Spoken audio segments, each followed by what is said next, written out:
This is where the fun begins.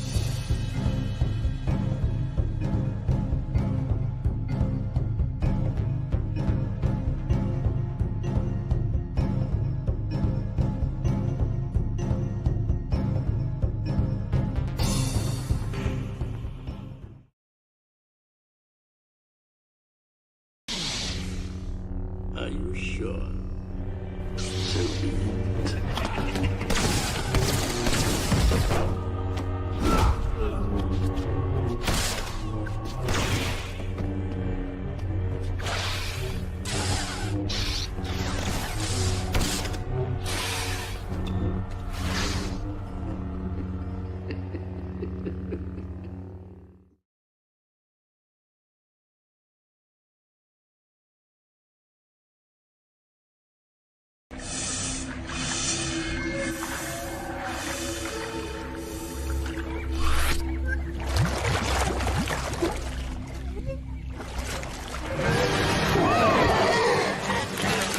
Did you miss me?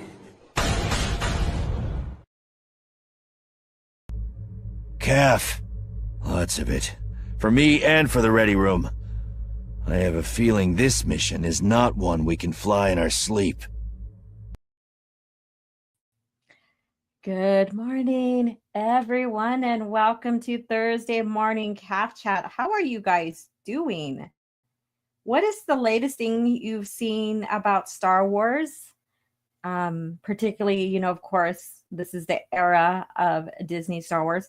So is there anything that you've noticed in the news or anything like that? It's kind of quiet, isn't it? Kind of quiet with the exception of, rumors about Kenobi or the Obi-Wan Kenobi show season 2.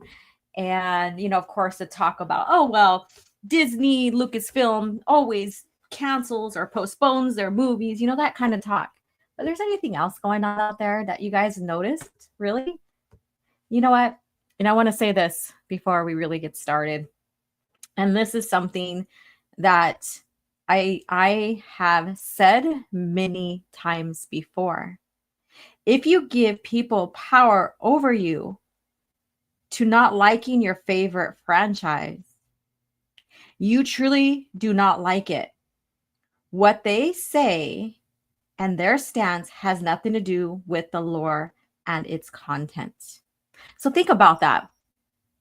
If you don't like someone's stance on defending their favorite franchise and you're saying that it is giving you a distaste and you stepped away from the EU because of these maniacs who are talking against Disney Star Wars and the fans that have always had crazy shit to say to EU fans, right?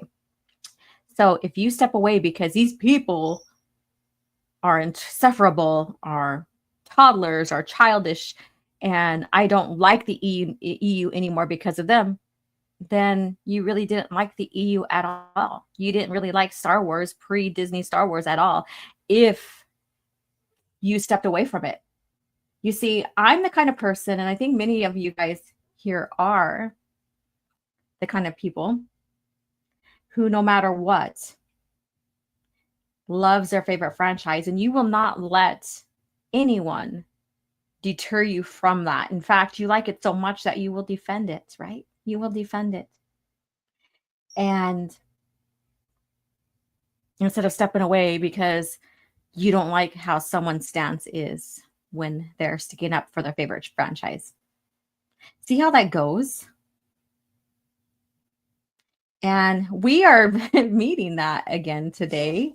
It's something that never truly goes away. It's a rhetoric to shame people from sticking up for their favorite franchise or sticking up for George Lucas' era of Star Wars or the EU. It's people's way of deterring from that and stopping you from that and trying to make you criminal. And they will go and say, well, I love the EU. It's my favorite thing. And I do talk against Disney and what they say, what they have done. And then they, proceed to call you bullies or whatever. They proceed to gaslight you because, you put a distaste into their mouths and made them leave because of your stance. See how that goes? And I think these kind of people are closeted Disney defenders. And I really think that because they don't like the fact that you are defending what you love, the franchise that you love, that you are the problem, and they're the solution, I guess you could say. But what I'm saying is that these people, I believe, are closeted Disney, Star Wars defenders, or they are just that in general, and using these terms to create more problems for their overall fans who are still sticking up for, who are still avenging, defending, or whatever you want to call it, Star Wars and what's going on here today. Because it's not stopping the destruction of the lore of George Lucas's Star Wars. It's still going on here today. And you still have these anti-George Lucas or anti-pre-Disney Star Wars or anti-EU people who come in to create more problems. So there you go. So this is the beginning of this. Good morning, you guys. Good morning. How are you guys doing? And what is in your mug? What are you enjoying? What is your favorite? What beverage are you enjoying sitting and listening in and communicating in the chat? Of course, can't have my CAF or coffee on without it being called CAF Chat, right? So I have my mug here, and it is filled just with the standard, just a little bit of creamer that has a little bit of flavoring. It's a little vanilla, I believe, to give it a little bit of sweetness and a little bit of color. So there you go. So how are you guys doing this morning? Let me see who's in the chat. And remember, hit the like button.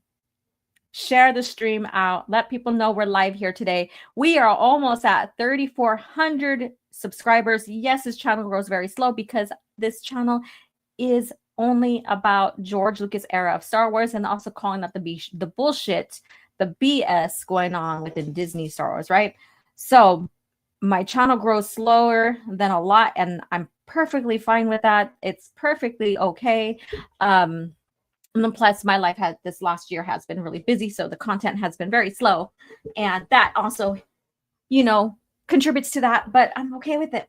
I'm okay. And, I do talk about some shills now and then, but it's not predominantly a shill call out channel either. That's my stance on Gatekeepers Alliance, right? So with that being said, Gatekeepers Alliance, I don't have a date. So if Purist is in the chat or anybody from Gatekeepers Alliance is in the chat, let me know the date. I didn't even get that written down or anything like that, or I didn't see when. So let me know so I can let everybody here know when that's going to happen. So hello, CJ. He's been sitting here waiting for us to begin. Star by Star was such an amazing thrill ride of a book. Yes. And there you go. Soul Assassin, the Vatos in the house. And I think I got everybody calling him Vato now. So like if he goes into other live streams, other channels, and they're like, hey, Vato, what's up? How you doing? Yeah. So I'm glad to be that kind of influence too. And Lucas Gerson, how are you doing? Dark greetings, everyone, and dark greetings to you.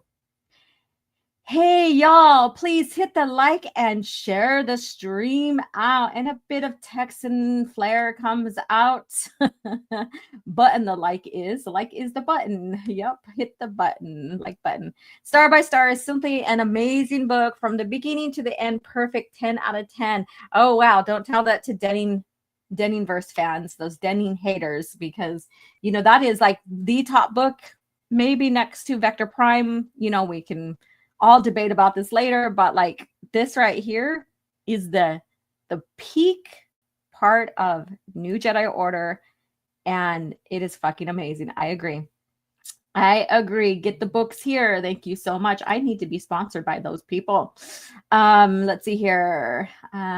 Kermit Frog is here. Hello, how are you doing? And another channel member is here. What's up? Melissa Lord, she joined us in the book club listening to, and while we were chatting and stuff, she said hello in the chat. That's what that's about, the book club channel members. It's my way of giving back to you guys for supporting the channel in such a big way. And if you come and join the book club and you don't say anything in the chat, you know what?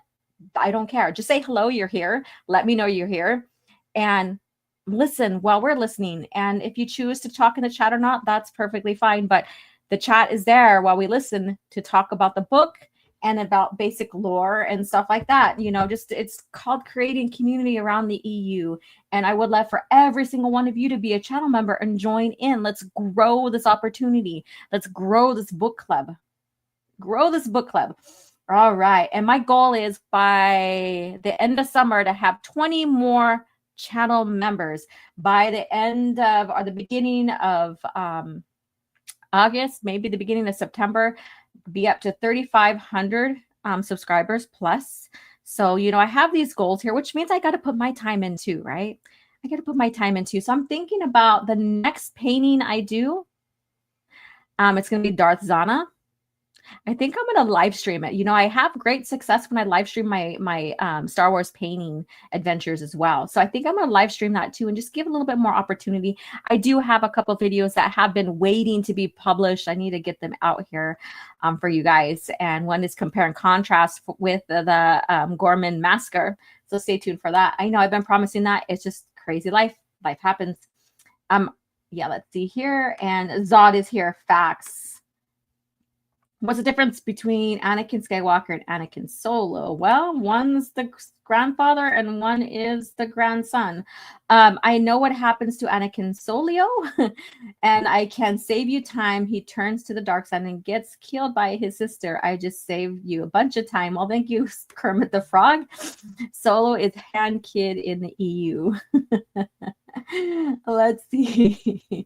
And Calcite the Lion, how are you doing? Thank you for tuning in. And let's see here. Kenobi received a second season beyond delusional. Their credits laundering. That's a thing. It's like we say you're ruining the lore and they're like, hold my beer. That's the thing. That's the thing going on here, right? They hold my beer. What do you think of Disney roboting or rebooting? Or I said roboting. I don't know why I said roboting. It's rebooting. Oh, fuck. Rebooted Indiana Jones. It's just the same thing that they do with Star Wars. And it's not going to be successful. It's not. Even in its worst movie, it's still not going to be, the reboot's not going to be successful. And Derek Lopez, hello there. I'm a 90s kid raised by Gen X old sister OG. I'm the whole problem. You're the problem and the solution, I guess. Maybe, I don't know. I'm the whole problem.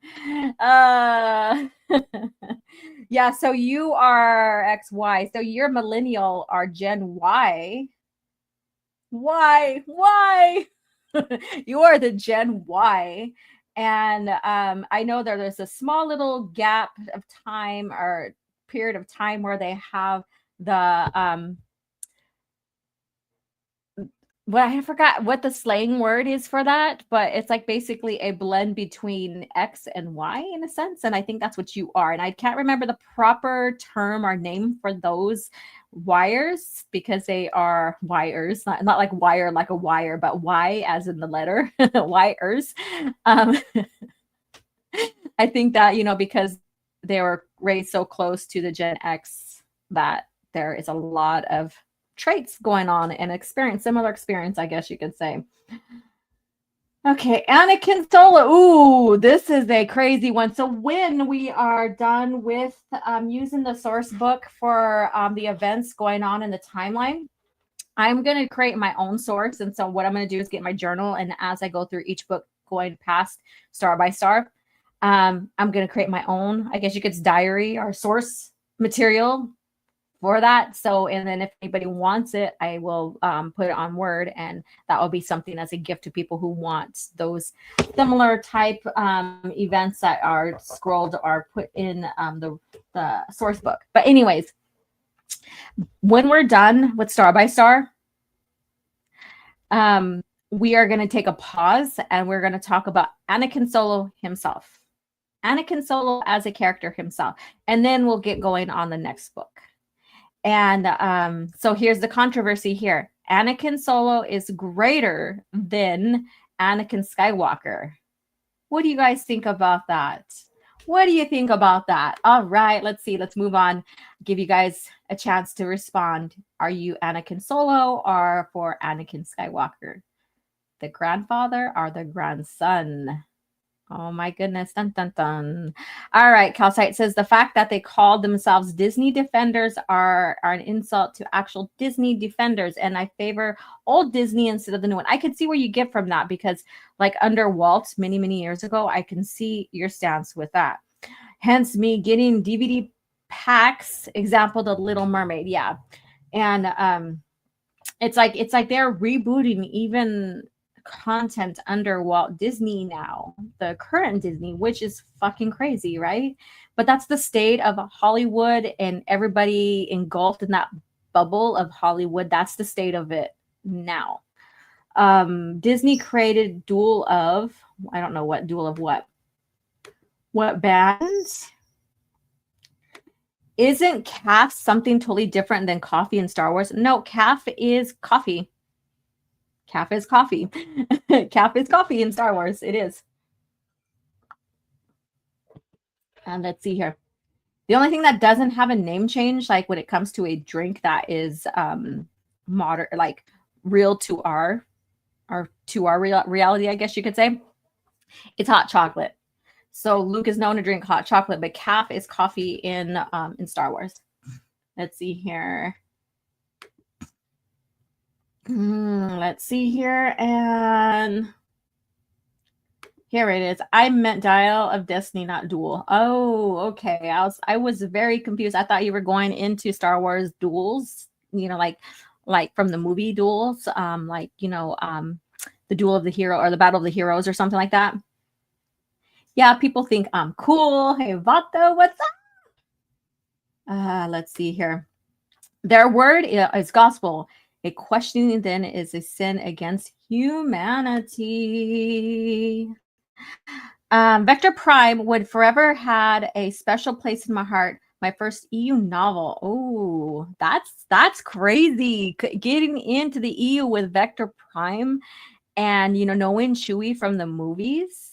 And, of course, Han and Leia and Luke and stuff like that. But because Chewie dies in this novel, that is crazy. Let's see here. That is crazy. That's a crazy but great, but wow, heart. Like there's so much emotions and all of that would go into it. It's yeah. Ooh, that sounds fun. Let's see here. Yay, I'm so excited for Reba season 2. All right, let's see here. I know you guys are still chatting down there. Let's see here. Anakin Skywalker should be castrated. Woo, what the heck? All right, anyways, I think Anakin Solo had the potential to rival both his siblings in power after what he did with the Voxen, and I'm not going to spoil for those who haven't read what he did. Yeah, that will come probably next week. And we have Purist in the house. We're going high power stuff today. No CAF. Woo-wee! You are just laying it down. C4 to the max. And here we go. So if you guys become a channel member, you guys get these amazing type emojis and stuff like that. And okay, so welcome everybody. And so I'm going to get into something that I've been watching and keeping an eye on when it comes to Twitter. So when I came in and I told you guys, like, if you allow people to make you hate what you love, basically, like the franchise that you love because of their own stance or what they're doing, then you really don't love that franchise, right? So I came in and said that, right? And so we're going to go a little bit more on that conversation here pretty soon. However, don't mind how I look, because I literally had some stuff that I wanted to take care of and stuff behind the scenes. So I didn't get no makeup on or anything like that. And, many people are like, wow, Lori, you're feeling Sith lately. Well, because I've been working on some Sith stuff. So don't mind how I look. Hello, though. And this is what I'm working on. Let me go ahead and change the view so that you can see better. There we go. Hello. So this is what I've been working on. And this is, of course, you guys should know who this is automatically. It's Darth Bane. So I'm doing a Sith Eye series along with my Star Wars Origins series. And so it's basically, I want to do like close-ups of the Sith and their eyes. Every Sith is going to be different because there's some that you don't see their eyes whatsoever. So I'm going to have to come up with a clever way of doing that. My next one is Zana. So what I was thinking about doing is doing a live with her and showing you guys what I do, how you know, my techniques, and just having a Star Wars painting live stream, I guess you can say. And these I do want to have up for you guys to purchase, you know, and maybe I will do a collection book and have them have a story behind why I chose them and all of that. But we'll see. I really didn't need to go get my degree in art because I remember I've been creating art since I can remember picking up a crayon. And we all do create art, even if you do stick figures. But art was one of the natural skills I've had since I could remember. And I decided to, you know, get my art degree later in life. And I did. And it was just something for me to do, just something fun for me to do, and just further my knowledge on like art history, techniques, the different mediums, how to use them, apply them, and then learn to break the rules, right? Because you learn the skill, and once you know it, then you break the rules. That's how that goes, because you're already comfortable with your own techniques and stuff like that. And so I earned my degree and everything. And then creating the channel as well, I thought, well, you know, maybe I will show what I love, my art and Star Wars. So I created 2 series that I've been doing. And so with that, I want a way to give back. So as channel members, I want to do a Patreon or something like that, or maybe Discord, to where a top tier member or certain members will get a certain like sticker or whatever. I don't know. I'm trying to figure this out or whatever. And so that's just something. And I also, excuse me, I also want to do a strictly art page, our YouTube channel. That's something that I'm thinking about working, or I have been thinking about working on. And I want to kind of integrate both between this and the other channel, and still bring my Star Wars painting live streams here, but also, you know, market the other channel. So we'll see. It's all coming out with that. But this Sith Eyes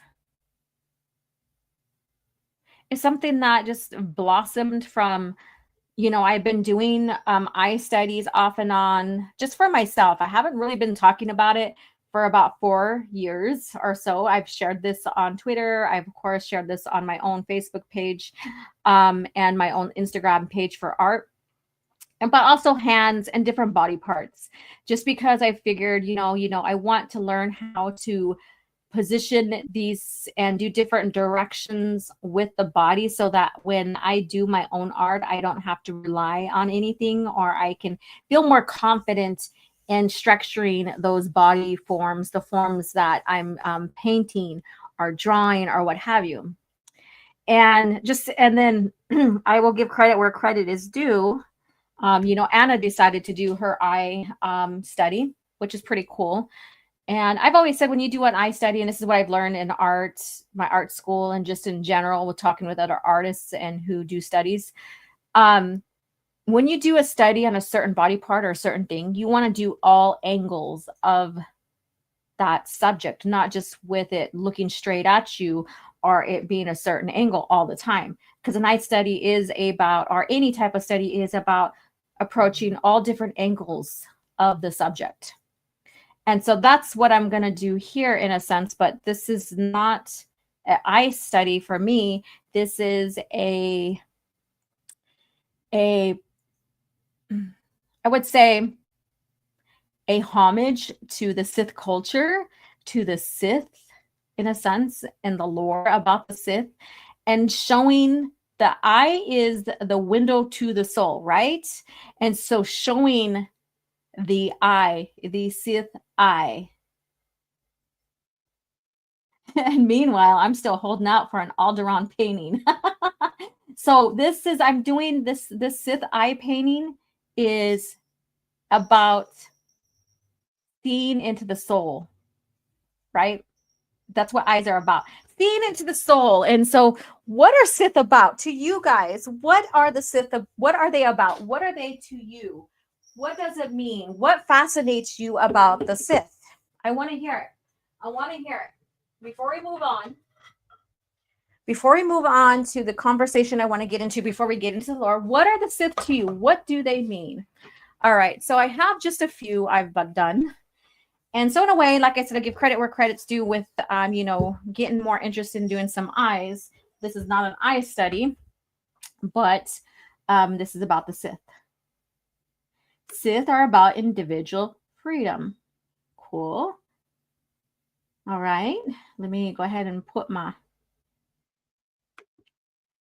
Darth Bane using a samurai armor. King Otis, give it back, you weirdo. And that's why Darth Bane is scrapped in the final version of season 6. All right, so it is about, hey there, Star Wars Scran, how are you doing? I see you in the chat. So this is about, again, let me go ahead, and again, don't mind how I look. I'm not ready to be on camera, but I'm gonna do it anyways. Here is this one. Now this one I think is badass. I love Bane's, but that one, it had that right there. And I did Anakin, but I did him this way because I thought it was important to show his face. And of course, going back to this, the latest. Now this one is not done. I still have to do a lot of details and stuff like that, and make it a little bit more darker, grayer. But that, that is something I'm working on. Darth Zana. There's another one that I planned on working on, and now I don't remember. Damn it, I hate that. Yeah, so Darth Zana. Oh no, I'm gonna do Sidious's eyes, but you know how, like, I think it's an Return of the Jedi, where he's sitting on his throne and it looks like his eyes glowing. I want to get a somewhat close up of that to where it looks like his eyes are glowing, and do something like that. And so I would play around with that, but then I want a different angle. But there's a certain angle of that I've seen because he's under his garb, he's under his hood, and so I want to find where you could still see his eye. You could still kind of get the sense he's, the hood is up, all of that. So I'm trying to find a clever way of doing a Darth Sidious one, maybe Return of the Jedi or something like that. So let's see here what you guys are saying. On Darth Crate, yes, hit the like and sub. Bane's scrap design was EU accurate than his firebender look. Darth Crate, and let's see here, the Dragon of the Sith, the Nightfall, right? That is during the Nightfall. That's fucking crazy. I love that. Like and in a way too, that Anakin painting has sparked the Sith Eye collection. Like I said, that's the window to the soul. Do they have souls? Now, that's not the question. Do you think that these Sith have souls? They do. Souls don't mean that they're good souls, right? Like your spirit that you have in your body, that makes up who you are. Thank you so much. Damn. Skills, thank you. And then Darth Bane is badass in EU. Disney will absolutely ruin him. I agree. Let's see. Sidious would be good. Yeah. So Zana, Sidious, there's so many to do. Like I also want to get Vistara Kai. I want to do hers because she has that beautiful tattoo around her eye.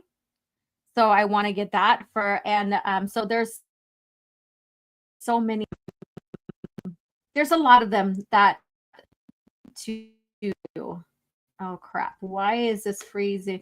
My, I'm frozen. I'm frozen. No. Oh, wait.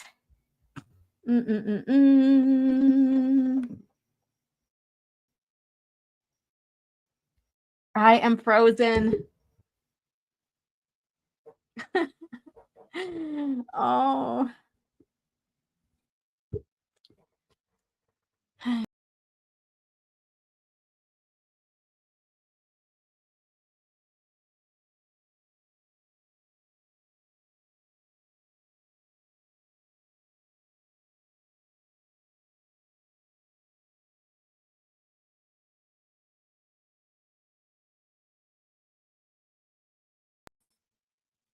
Hey, okay, I'm back. I froze up. I froze the heck up. I don't know what happened, but I froze up. That was fucking crazy. I'm like trying to scroll to the chat to pull up your guys' comments, and it just froze up on me, but I am back.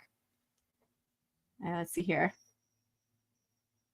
The Sith are interesting species and group. Check out OG's Sith era shows. Let's see here. Yes, they are. Let me see here. Let me scroll down. I did vanish. That was fucking crazy. It just like totally froze up on me. You could do Anakin's other eye with the scar. Maybe. That's a good idea. Well, Vitiate might not have a soul. Well, yeah, but he, you know, that's a crazy one. Like I said, do they have souls? And it's like, does it just mean per certain individual case, you know, case by case? Let's see here. Somehow you returned. I did. I don't know what happened, but I like StreamYard just totally booted me or froze me or whatever. Disney's trying to hack you. Let's see. I didn't like Filoni Bane. Yeah, Mark Hamill voiced him, but wasn't the book version not Drew Carpathian Bane? All right, let's see here. Oh, those cats. Just got home. Hey, what's up? All right, so let's go ahead and get into this quick topic I want to talk about, and then we'll get into the lore and all of that. Let's see here. I want to do a quick brush up on this. So I've been keeping an eye on a certain weird green dot group. I've been seeing them pop up, and they say some crazy shit, but they hate that people like me, purists, Scron, Gatekeepers Alliance, and others like you in the chat defend George Lucas' era of Star Wars. And so we're going to get into that right now. And I'm going to further keep an eye on these people because there's something about them that is really, really odd. And, oh, did it freeze up on me again? Fuck you.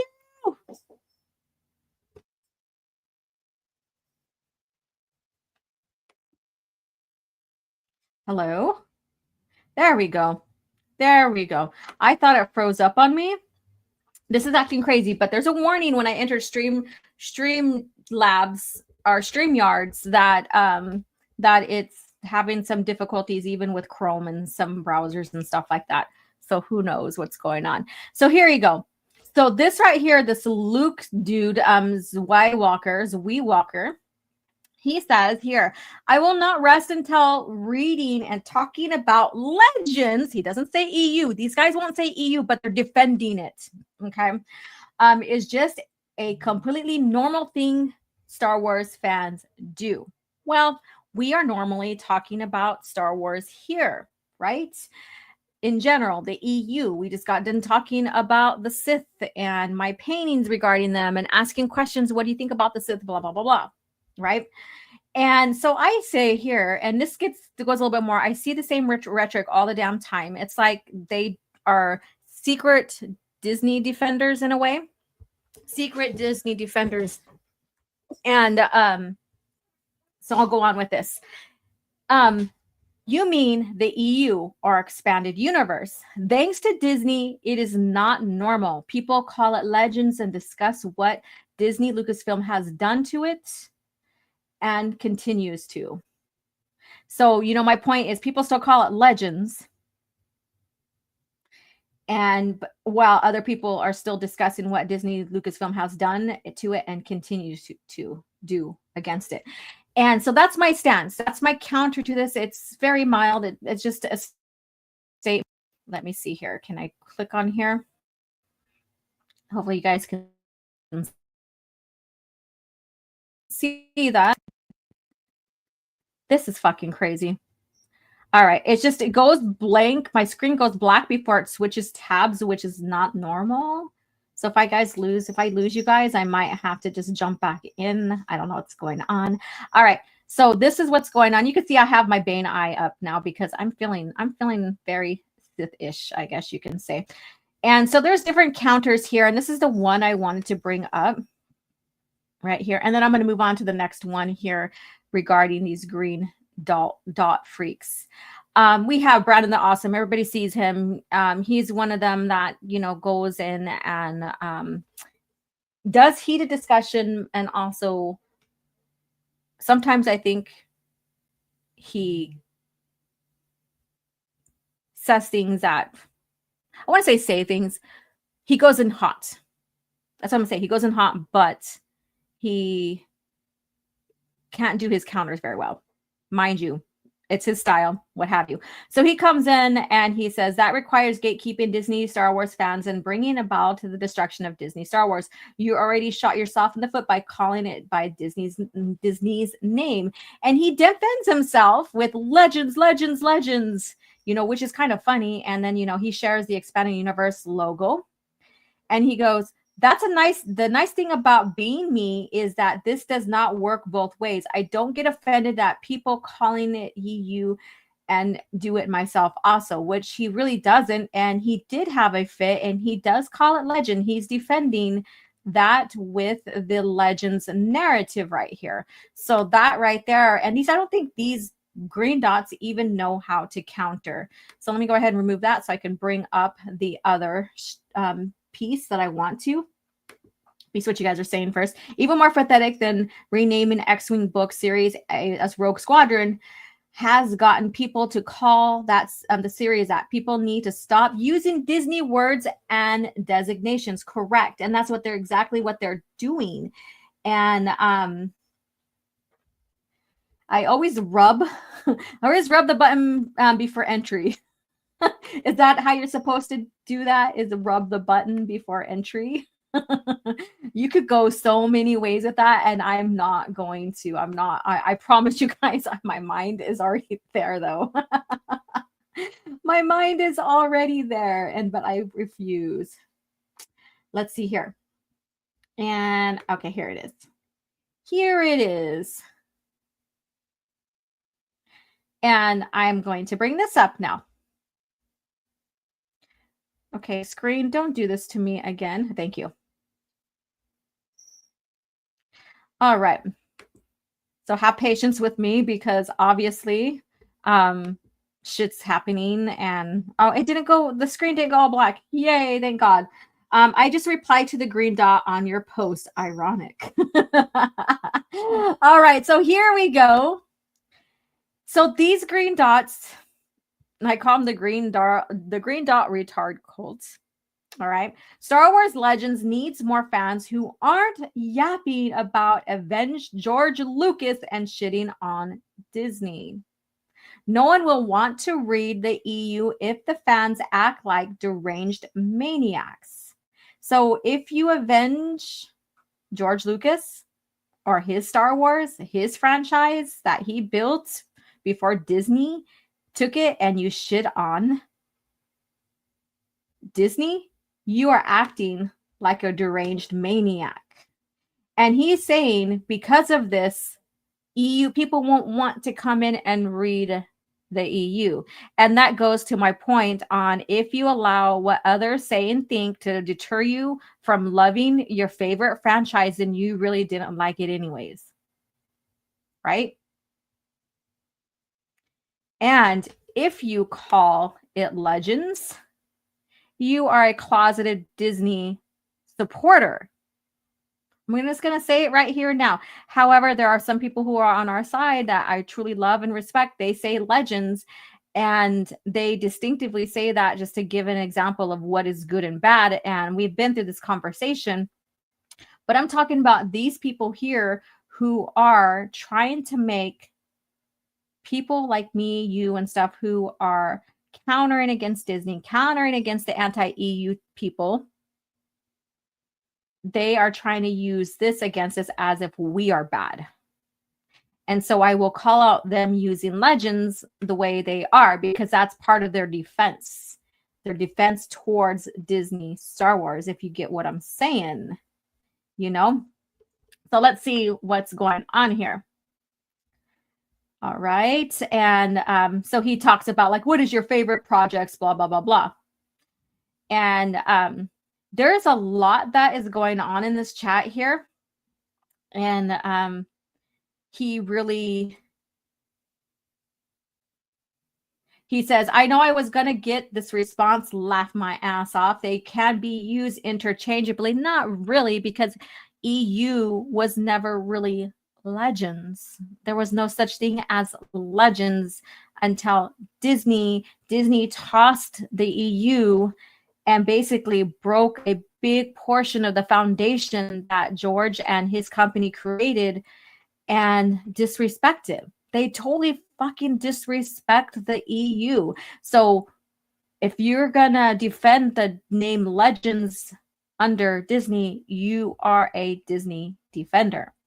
That's how I see it. And see how he has the name Wild Card. And then he goes, laugh my ass off. I didn't mean from you specifically. I've seen Legends fans call it the word a slur against the EU. I know someone was going to bring that up. So yeah, so he's defending it as like it not being a slur against the EU, and it goes off the so far. But what is your thing about Legends? What do you think?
freaking back. What the hell? It went blank, like totally blank. And then back. What the? And my laptop seemed like it totally just like shut down or stopped responding. Like all the lights in the keyboard, everything went out, and it would not even turn back on or even do anything. And I'm over here like trying to do the reboot process for my type of laptop to get it going again and all this. But I am back. Holy crap. So with this being said, I'm keeping an eye on these green dot people. Just I've been for a while. I've been watching them form. I've watched from the first time they started appearing and stuff like that. And I think it's pretty odd. I really think that these guys are not genuine EU fans. I think that they're closeted Disney defenders that want to deter and silence anyone who speaks out and up against what's going on with the lore and the franchise under Disney Star Wars. So that's my thing. I'm keeping an eye on them. And there's times I do not even respond. I just watch. But I just had to bring them up here today. Let's see here. The green dots have disconnected the screen. They probably the stream. They probably did. Holy shit. They're like reporting. No, I don't know what happened. It's like I know when like I said, when I was entering StreamYards, there was a note at the top saying how there's certain things, technical difficulties they're having with certain browsers, and that's including a certain version of Chrome, and I didn't see if my Chrome is that updated version or not. So it could have been that, who knows, but I am back. Only pussies let themselves be bullied. Yeah, I agree. And I have y'all heard that of Darth Braga, the Wise. It's a streamer the green dot wouldn't want you to know. And it's so funny because I guess they named their chat or their private DMs the Green Temple. And the green dot, basically they're mirroring what they call the green Corellians or the Corellian Jedi that are not separate from the order back in the day, PT and beyond, before the dark times. But so that's their whole guys, I guess you could say. And fine, sure, create a community, that's fun, whatever. I don't give a shit. But the thing is here is that I'm seeing what they're doing and what's going on and how they're trying to gaslight the fans for their stance against Disney Star Wars. And I will call that shit out. I will call that shit out. Yes, I blame Toby too. He's not around. And I blame him still. Dogzilla, I've got a bad feeling about this. All right, so let's go ahead. We had a little bit of like 10-minute of distraction here with technical difficulties.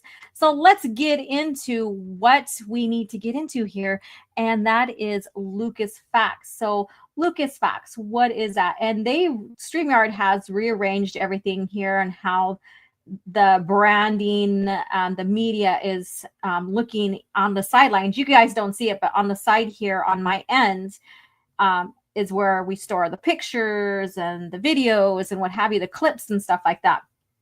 It's all put in a different way. And so now I have to find what I need to find. I have to remember where it is at and what it's by. Because it used to be just stacked on top of each other. Now they're 3 in a row now, which is crazy. I don't know if I like this, but let's get into the Lucas Fact. That's great. It's going to be great. That's going to be great. It's going to be great. That's going to be great. All right. So Lucas Facts, here we go. Here we go. So what is Lucas Facts here today? After Star Wars was released, it became apparent that my story, however many films it took to tell, was only one of thousands that could be told about the characters who inhabit its galaxy. But those were not stories I was destined to tell. Instead, they would spring from imaginations of other writers, inspired by the glimpse of a galaxy of that Star Wars provided. Today, it is an amazing, if unexpected, legacy of Star Wars that so many gifted writers are contributing new stories to the saga. And this is George Lucas' 1993 introduction of Splinters of the Mind's Eye by Alan Dean Foster. So basically, he is talking about the saga in general. The saga basically, excuse me, the saga basically is everything within the canon. And that includes the movies, the novels, the comics, all of that. All of that. And he's talking about how he brought in others to help him write his lore, his stories, because maybe, you know, those are some things that he wasn't destined to tell, which, you know, he's very honest, but he's also very honest about sharing. Get down from there. He's also very honest about sharing this creative space with like-minded people, but also setting perimeters onto where they should go with the stories, right? All right, so let me see here. Yeah, so do I. And EU haters don't know how to counter it apart from it was in Splinters of the Mind's Eye, but oops, it was released in 1997. Yep. Let's see here. I have a wild idea. You should do a stream watching the interview Lucas did for the special editions film collection. Have Pure Scran and that Wilkins dude on for commentary. I was thinking about that because, you know, we really need to get into these behind the scene interviews of George Lucas, whether it is for the movies or not, and get and watch it and break shit down and stuff like that and have a good time with it. I think that should be something that this channel does. All of it was canon. Yep, and EU haters, George Lucas never considered it canon. Splinters of the Mind's Eye, boo. EU haters, ah, yeah, that's hilarious. So I thought that this would be the fact of the week, and it comes straight from the horse's mouth. That's just a figure of speech. I'm not saying he's a horse. Now, we might have another incident because there's certain things I do that make the screen go black again. I think that maybe this is just a StreamYard thing, so I will, just to keep you guys up to date what's going on my end. I have all those docs. Justin should have the link. I am comprising a lot too as well, so yeah, there's a lot, huh? I like, even when I was sharing a lot of these interview clips of George and his company on Scran's video, there was more people sharing other ones that I haven't, you know, either I know of and haven't pulled up yet for myself to create, because I'm comprising a whole list of them just to have, and I haven't had a chance to put them on. So I thank those who share that. So if I don't have it or I never read it before, then I have that on me as well. And let's see here. Horse Lucas. As if this channel couldn't get any better. George Lucas interview breakdowns. Right? That would be fun to do. I would love to comprise that. I haven't had any guests on my channel in a while as well. Like, I have not stopped my Talking EU. I just haven't done a latest interview yet. I have people in mind. It just, the scheduling just hasn't permitted one yet. So I, you know, once I get back in Talking EU, those of course will have people on the channel with me. But I haven't had a panel on here in a while. So I need to start doing something with that. And so stay tuned for that. Not as if we all don't have our schedules fully full of life, jobs, family, all of that, you know, not like we're not totally busy, right? Pira says Scran won't stream with Matt unless we trick him to. Yeah, we're gonna have to not announce who it is, and he will just show up, and there's nothing he can do. That's true, purist. Let's see here. Lucasfilm might make Star Wars into Spider-Verse. I don't know. They're already ruined it. It's like coming now. It's like, how Star Wars was under George versus now, you can't even say it mirrors it. It's not even looking like it anymore. Not anymore. And I can probably say once the EU was tossed, that's where they cracked the mirror. It's almost like they have the 7 years of bad luck plus. I would say it's more than 7 years. But when they tossed the EU, they cracked the mirror. They gave themselves bad luck with that. I was planned on doing the Revenge of the Sith creatures and animation and animatronics soon. Oh, that's pretty cool. Matt sometimes slips and calls it Legends, but he means EU. Yeah, I know. We talked about this, and I've heard him talk about it. He just does that to show what is better under Disney today. And so I get that. And if I have a conversation with you and you say, oh, this is why I do it, but I call it both and stuff like that, I can be a reasonable person, right? I can be a reasonable person. But when I see people like those green dots go on and then defend the use of the word legends in the sense of like, and try to counter your point on how seeing it the way you see it, then I see it as their way of defending Disney. Like Matt was like, oh, I can understand why you see it this way. And it's so there's those distinctive differences. Oh, I knew what you were saying. And Holocron is here. What's up? How are you doing? And good morning to you. And Papa Palpatine's Pizza Padawan. Splinters of the Mind's Eye was replaced by The Empire Strikes Back and Return of the Jedi. George changed his mind and did what he wanted. Correct. That was a fallback. The novel was a fallback if Star Wars wasn't a success.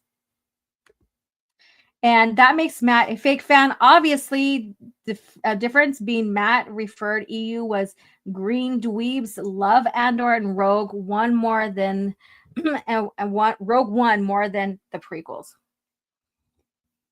And Scran was becoming a green dot too. There's a whole story behind that. And he totally made them go off the walls for putting a green dot in his on his profile. It was so fucking funny. All right. Anyways, let's get into this next one here. And where is it? And do you know what we're going to get into? Let's see. This might be a hint.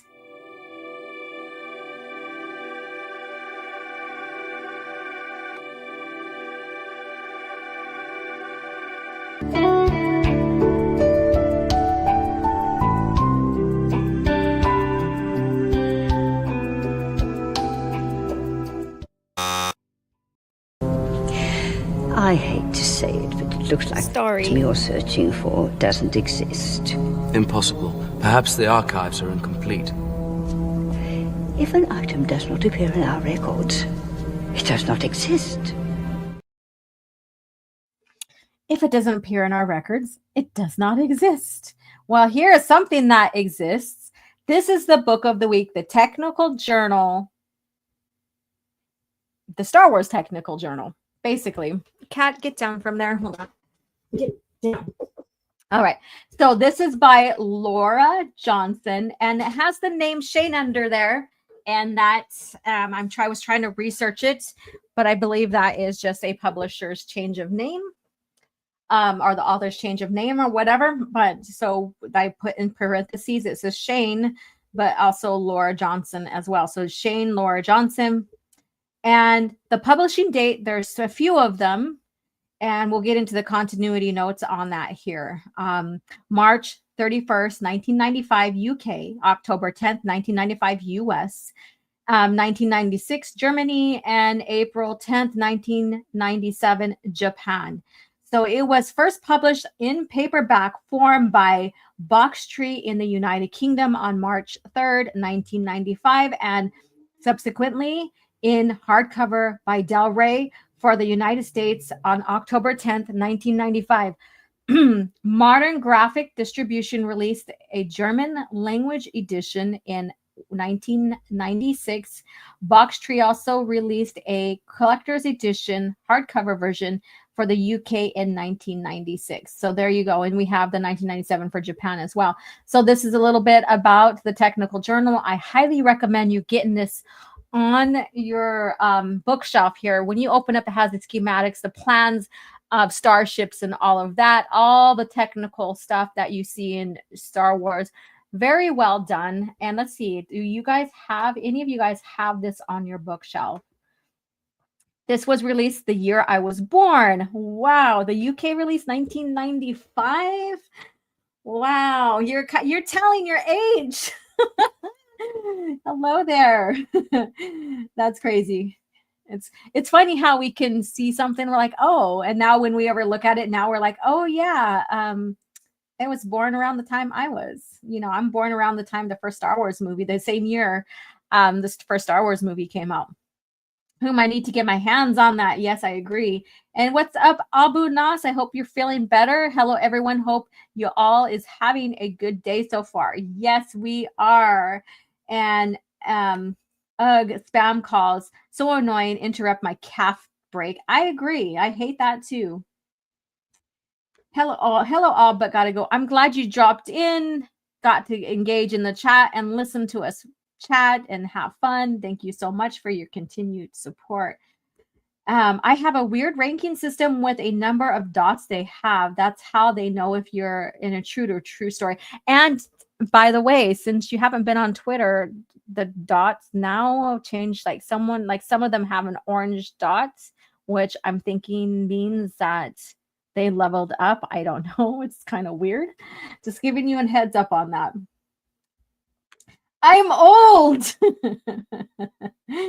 Let's see here. You'll be amazed how many times OG pulls books that I'd never heard of from her collection. And I have that on my, actually I put it back on the shelf, but I have it on my top shelf, which has all the source information books, from role-playing source book to the making of, the art of, species, you know, and all of that on my shelf, all of that. And let's see here. Let's see here. And yes, I'm still sick, but I'm chilling right now. So it's so glad to be here. Well, thank you so much. Continue to get better. We want an OG display shelf soon enough. I want to wait till I get the new bookshelf because right now it's organized in a nice way, but still I just need to have a better shelf right now. Let's see here. Weekly throws his walk sticks after assassin. Let's see here. All right. So this is the book of the week here. Technical Journal, Star Wars Technical Journal. Highly recommended. Organized chaos in a sense, but it's more or less just organized. But not in a conventional way because it's neat. Chaos means it's not neat. It's neatly organized in an unconventional way, I guess you could say. I guess I'm gonna have to show you guys eventually before I get the new bookshelves. But yeah, there we go. Organized chaos, though, right? Organized chaos. There we go. All right, let's see. Unconventionally neat. There we go. Unconventionally neat. All right, so let's get into our next topic here since we are kind of behind, which means we're going to go over. I apologize. But in the meantime, let's play this. Bitch, sit down. Be humble. Sit down. Be humble. Sit down. Bitch, sit down. Here, this is my mood here today. And I'm trying to find the clip here. Oh, here we go. So we're going to get into our New Jedi Order lore talk. We are now in the Fate of Anakin Solo and the Battle of Coruscant. Yes, there was more than one Battle of Coruscant. And the most popular one we see, and that's one of my most favorite space fight, I guess you could say. It's the Battle of Coruscant in the beginning of Revenge of the Sith. Now imagine this Battle of Coruscant in the New Jedi Order, how that would look when you're thinking of Revenge of the Sith. All right, let's get into this. Someone asked me to give the best reason why someone should read the expanded universe. After giving it a lot of thought, here's what I have to say. The expanded universe respects the reader. In the expanded universe, Luke Skywalker's optimism continues where it left off in Return of the Jedi. He's fulfilled hope to the galaxy, just like Obi-Wan said he would, not like the Disney movies where he gave up on the Jedi or even the whole galaxy for that matter. The character you see in those movies is not Luke. Luke isn't a quitter. He's not a pessimist. He's a leader. He's inspirational. And he's always there for his friends in times of need. Another character is Han Solo. He's introduced to us in A New Hope as a loner, a man who cares only for himself and nobody else. But by the end of Return of the Jedi, that all turns around when he finally finds friends he can trust and a true love to spend the rest of his life with. And that's exactly what he does in the expanded universe. Han is a devoted husband and father to Leia and their kids. He loves his family above all else. In the new movies, Han turns out to be a selfish deadbeat dad who ran out on his family when things get tough. It's a complete 180 from the character that we saw from Return of the Jedi. Now, another thing the EU does is it rewards its readers. Attention to detail when it comes to continuity has never been done at such a level as when it was performed by the expanded universe. Avid readers will constantly be rewarded for their diligence as comics, novels, video games, and even children's books share connections throughout the entire series, making it almost a flawless, continuous story. And though it has its minor flaws, it's still the best overall story and continuity out there, period. That's what the EU does. It respects and rewards its readers. And that's the best reason you should give it a try. Long live the expanded universe. Long live the expanded universe. And this is funny. Not to be confused with expanded bootyverse. That's a whole nother universe in itself. And I'm sure Tim, United Spacers Alliance, would agree. And you guys probably would too. And I'm proud to be a part of the expanded bootyverse. Because yes, I was displayed in that as well. Yeah, so there we go. So let's see here. Hopefully you guys were able to refresh your drinks and all of that. If not, then you still have a chance because I'm going to tell you what page to open up if you're following along. If you have the source book, you don't necessarily need it. I just use this as a directional read, I guess you can say, and focus. And so we are on. So again, this hasn't changed. I love this introduction on the slide that I do. And here we go. Of course, we're still in Star by Star. So this is what we're still, working on. This is basically all the planets that have fallen to the Vong, rather taken over or destroyed, or a little bit of both, because they terraform, right? They terraform. So if they take over the planet, they don't completely destroy it and make it barren. They terraform it to fit their lifestyle, their way, right? And so that's very interesting in itself. And of course, we are here now. Fate of Anakin Solo, the Battle of Coruscant. So in the beginning, I asked you, who is your favorite between the Anakins?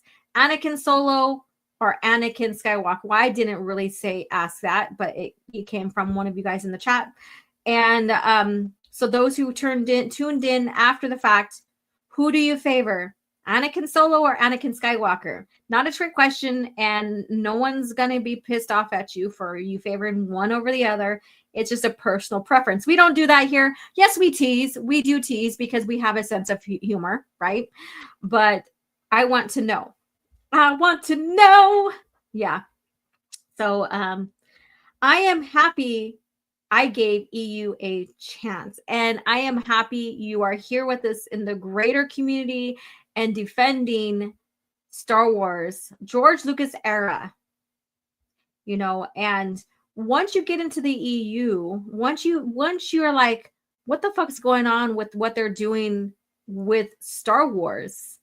and you make the further step into this bigger world of the EU, the George Lucas era of Star Wars, you will prefer original established lore, the true canon, over the Disney canon. And that will cement it for you. Like I said, if you allow anyone's opinion to make you not like the EU, you didn't like it in the first place. Because if we were those type of people, we would all have turned on the EU a long time ago when Disney decided to toss it, right? You're the only one to determine what you like and you do not like. And that's what this is about. Let's see here. I judge you all the time. I'm sure you do. And we do the same thing to you as well, Vato. Because Vatos are locals, right? And let's see here. Mark A. Houston. I said, hello, everyone. Hello. If I missed you, then I'm sorry. How are you doing? Welcome to the channel. Yes. That's funny. All right, so the Fate of Anakin Solo, we're going to get into Jaina and Jason's teams and the treachery of Vicky Shesh. Ooh, I can't stand that bitch. I cannot stand her whatsoever. We have 58 beautiful souls watching on this Thursday morning. It's morning for me where I live at, so some of you guys, it might be afternoon or early evening or even evening time. So thank you guys for tuning in wherever you are in the world. And reminder to hit the like button. And if you're catching the replay, let me know you are here and post any questions and comments down below. All right. I do have lemon water with me for my voice and also my coffee. So what a combination, lemon water and coffee, right? All right, so let's get into this, and then we'll get into Cringe Factor, or I may not get into Cringe Factor. We'll see. The Fate of Anakin Solo. Again, which Anakin do you like? See, just when I talk about my voice, it starts going crackly and I hate when that happens. I used to sing all the damn time. My voice used to be so friggin' amazing. And I don't know, I don't know. It's probably just allergies and what's going on. They say as you get older, you get allergies and what have you. It's bullshit. I don't know. It is what it is. But I don't do a lot of vocal exercises like I used to do when I was in choir and all of that, and music and all of that. I did a lot of shit, you guys. I'm not kidding you. I am an artist. I've got awards for my arts throughout my history so far. And like I said, I remember doing art since I could pick up a crayon. I was in a band. I played the clarinet. My grandfather owned his own music shop, which he got into the orchestra when he was in the military. And so he knew how to play every instrument, even instruments that you wouldn't even think of from different cultures and stuff like that. Badass shit. And I'm also a dancer, whether it is modern dance or Native American dance. I do a lot. And I also sang in choirs, and I also help sing behind the drum sometimes growing up, or at the table with my grandma and my aunties and stuff. I did a lot of shit. Singing in the shower, OG. Yeah, and I did that too sometimes. Or when I'm cleaning the house, I put on some music and I'm dancing and I'm singing, having a good time while I do my daily chores as a woman of the house. Yep. I went there. All right. Fun fact, even though they use Dovin basils all the time, Vongs are actually allergic to singularities. All right. So let's see here. Let me take another sip and we'll get into this. I'll get off my soapbox here. And also, I also have a couple of, I also won awards for a couple of children's book I did when I was younger, both illustration and the story wise. Just saying. Just saying. Anakin doing a Luke cosplay at Jason's side. Laugh out loud. The green dots claim to be green Jedi. Funny thing, I never knew Corellians used pronouns. Correct. Corellians are fucking based. They are based people. So it's kind of weird how these green dots are perceiving these green Jedis and stuff. The reason why the Corellian Jedis stayed on Corellia, and I'm not trying to get off topic here. This is still Star Wars and stuff like that. And of course, we have the Solo kids that have Corellian heritage. And all that. They're half Corellian, I guess you can say. The Corellian Jedi, Corellians like their independence. And they, in a sense, stick together. And that's how the Corellian Jedi did it. They didn't want to conform to the order. Yeah, Corellian is basically the Texas of Star Wars. And Holocron Library Fox says, for me, the Star Wars Technical Journal was released in 1996, so I'm 9 hours in California's future, but I usually catch the stream if I'm roughly on Pacific time, so it's kind of morning for me too. Oh, cool. Okay. Yeah, so Corellian Jedi, they were not really conforming either. That's why they stayed on Corellia. But they were still a part of the order. So it's a little more, I wouldn't say complicated than that. They were just more freer. They were more independent. And it would have made sense. Now, I don't remember exactly where Qui-Gon is originally from, because even if the Jedi really didn't know where they were born at, we still, as the readers that are consuming the product, would know if we did our research. So do you guys know Qui-Gon's origin? Do you guys know Qui-Gon's origin? Because to me, if they would have made him Corellian, it would have made sense on his thought process in a way. In a way. Corellians tend to think highly of themselves. Yes, they do. Corellian does have Jedi Order variant. Yes, they do. And that's what I'm talking about. It is awesome to see how during Luke's era, the Jedi teachings were spreading and might have created many new groups of the time of Cade's era. And we never really got into that either. That would have been amazing to see. All right. So talking about Corellians, this is Anakin Solo. He basically... his mom, honorary Alderaanian because of Bail Organa raising her. So you would say she's Alderanian because that's where she was initially raised. Where Luke basically is Tatooine, from Tatooine, even though they are both born on Polis Massa, that asteroid. And so that's where their origins, like humans were not distinctly noted by what race, but by what planet they are from. So we have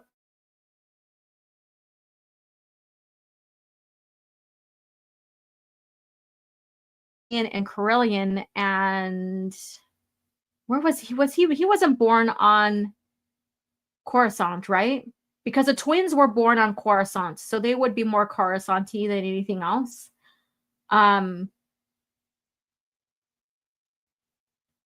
Yeah, so I can't remember. Was Anakin Solo born on Coruscant or not? I know Ben Skywalker was born on the Errant Venture. So Ben Skywalker, not Anakin Skywalker, Ben Skywalker.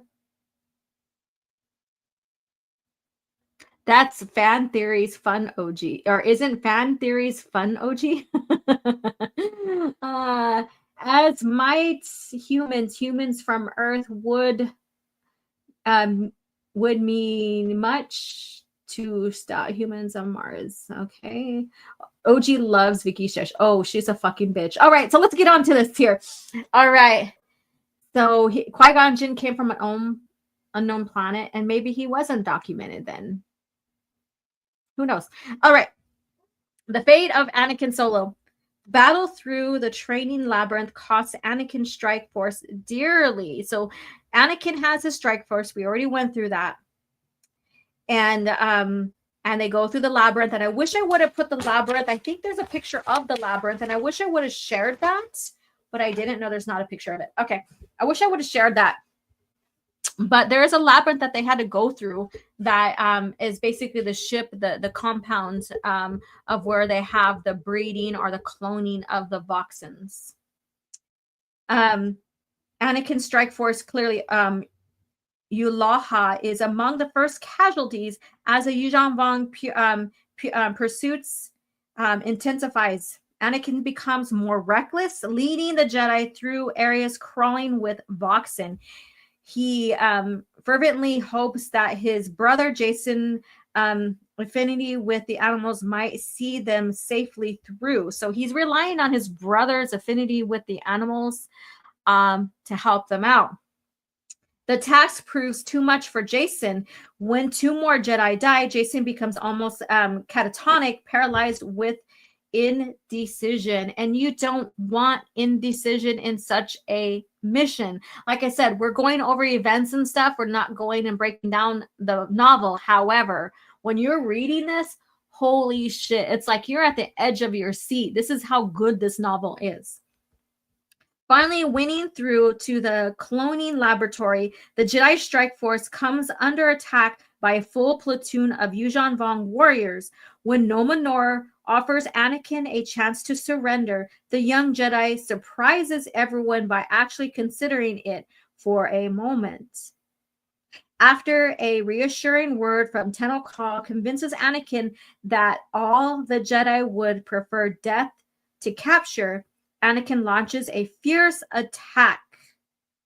The heroes escape by cutting a hole in the laboratory wall, but another Jedi dies in the fight. So they've seen a lot of casualties. Like, this is a mission that Luke knew, in a sense, or sensed it, or something like that, that this wasn't going to be successful, and it was a way of everybody returning back. That was the fear, the underlining fear about this mission. Okay, Anakin Solo was born on Alderaan. Okay. A new Alderaan, maybe. Yeah, I think that's where he was born, the new Alderaan. I think that's where he was hiding. That's where he was hidden when he in his infant years with what's her name? Leia's secondhand Tycho's wife. What's her name? I can't think of it. Shit. All right. Anyways, yeah. And okay, so let's see here. Increasingly desperate, the remaining Jedi attack the primary cloning labs, where hundreds of Voxens growing vines lie partially submerged in the hydroponic nursery pools. The immature Voxen, the vines, and even the organic equipment in the chambers rest in the Jedi's efforts to destroy them, delaying the Jedi even further. When Jason Solo initiates a battle meld to coordinate the Jedi attack, the rage and anger he senses in his companions stuns him. A lot is going down. A lot of emotions going down, where now they're not thinking clearly, in a sense. And sometimes when they're not thinking clearly, the Force is harder for them to have control or use. I wouldn't say control. Jedis don't control the Force. That's not their thing. But it gets harder to use. It says Anakin was born in Nespis 7 or 8 in 10 AB1. OG. Okay, thank you guys. I know that he was hiding. He's been hidden in New Alderaan. So I know that. And stuff like that. Okay, thank you guys. That's pretty cool. You guys are fucking amazing. Dooku's master Thone Carillion is from Corellia. Yeah. Master Thome or Thame. All right. Force meld is greater than Force diet. I agree. With the lab in shambles and the Voxen Queen in sight, the strike team discovers that it has rescued yet another captive Jedi, only to quickly discover that it is no more, using an Ogluth masker to reach and release the Voxen Queen.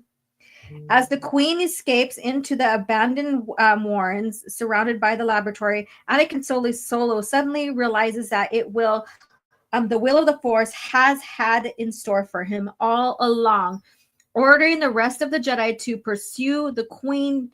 Anakin charges Nor. Only Jason and Jaina remain behind, watching their brother fight.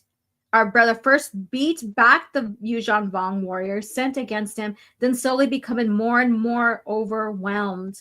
Perhaps for the first time since the Yuuzhan Vong invasion began, Anakin's fight completely without hatred or anger. Instead, he displays enough ferocity and expertise that he seems to have truly opened himself to the Force. In that instant, he feels a kind of external awareness, almost as though there were another Jedi in the room, guiding him to a store of genetic material cell samples from the Voxen Queen. Soon Anakin reaches his balance point. He has one chance to survive, but to do so, he would have to leave the cell samples untouched, allowing the Yuuzhan Vong to replicate their experiments and create another Voxen Queen. But if he turns aside to destroy the cell's samples, he will be completely cut off.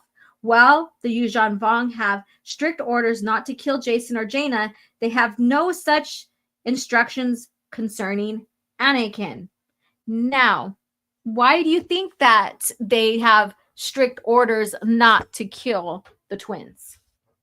Do you guys know? Anakin makes his choice. Before the eye of his brother and sister, he destroys the cache of genetic samples, then falls under a hail of amphistaff blows from the swarm of Yuuzhan Vong warriors that descend upon him. All that remains in the destruction of the Voxen Queen. With his dying breath, Anakin commands his brother and sister to leave him to his fate while they finish the mission. All across the galaxy, Jedi feel Anakin's death through the Force like a physical blow to their hearts. En route to Coruscant with his wife, Mara Jade, Luke Skywalker is devastated.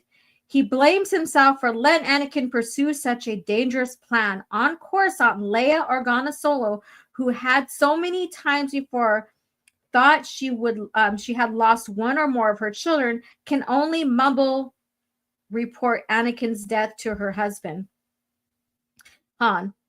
For his part, although Han and his son had never quite reconciled over Chewbacca. Han Solo can now see that his best friend's death at Serpendale has prepared him for him to face the loss of one of his children. It's almost as though Chewie had one last time helped Han prepare for and cope with the inevitable. Now Han will have to be there for Leia as she travels her own path of grief.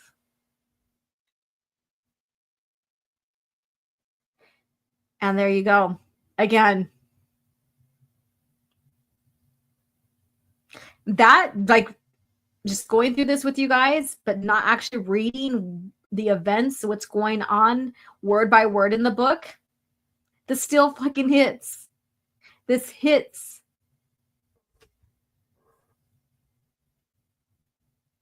The twins are honored in the Vong cultures, right?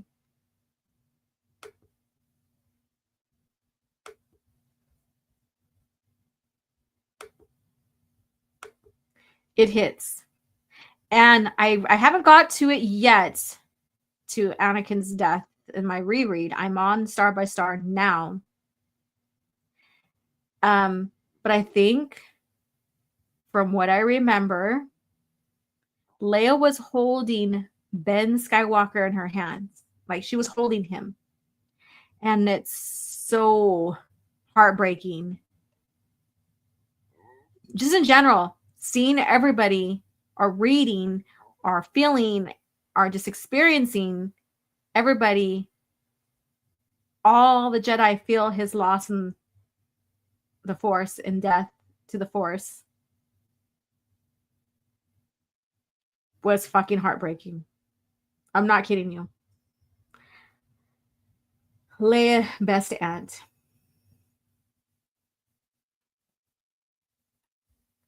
I would say Luke and Leia are the first.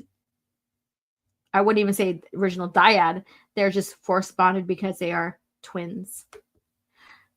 And so, just preparing you guys, if you have not read Star by Star, you haven't got there yet, and you're reading it now. This is some crazy. This hits in such a phenomenal way, a sad, heartbreaking way. And you're like, what's going to happen after this? What's going to happen with the twins? How are people, Luke, including especially Leia, Han, the whole family, what's going to happen after this great death? Okay, okay, let me go check it out. I'm going to try to share it without losing you guys.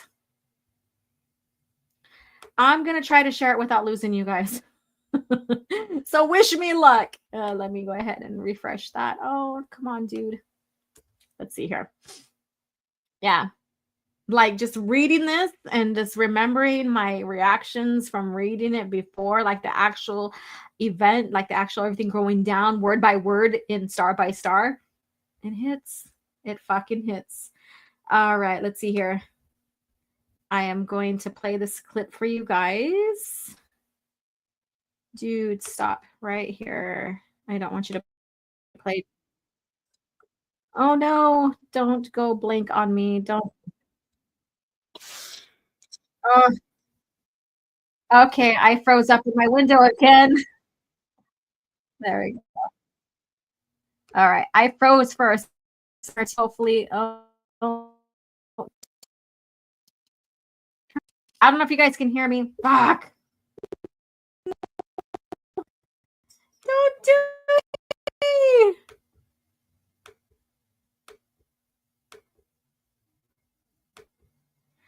Whew, all right. I don't know if you guys can hear me. Testing. Hello. Okay, now you can hear me.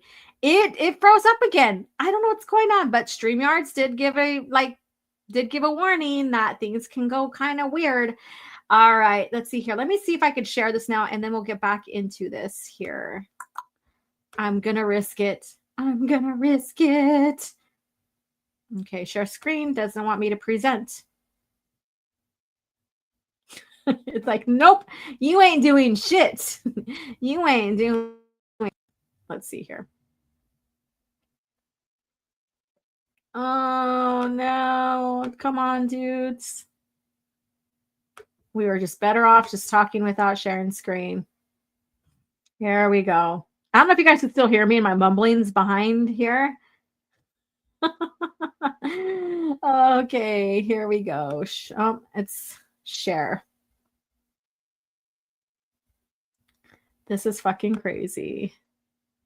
This is crazy. Okay, let's remove this. Okay, I don't see anything there. Does the Solo twins have a house or horse face? We still didn't finish YJ. Yeah, we haven't finished the book 2 yet. We are going to finish it this Sunday. I promise you. I just didn't want to hold you guys longer than needed. I want to give you guys a nice, comfortable 2.5 hours. Because I know life in general happens. Let me see here. Is it? Okay, let me see. It's going to let me play. It's going to let me play. Let me see here. Here we go. I'm just going to keep it like this. The executor's gaze fell on the silver sphere. His eye grew large. He reached down. Anakin used the Force to nudge the sphere away, then caught an amphistaff in the ribs and went down hard, letting his lightsaber fall from his hand. His aura was only a faint glow, flickering between dim and non-existent. The maelstrom inside was dying away now, flowing back into the Force. Nomenor rushed for the detonator again. Anakin waited until the Executor was almost on it, then reached out with the Force one last time, rolling the sphere toward the cargo pod. He did not hear the angry curse that followed, nor did he see Nomenor fleeing at a dead run. By then, Anakin was gone.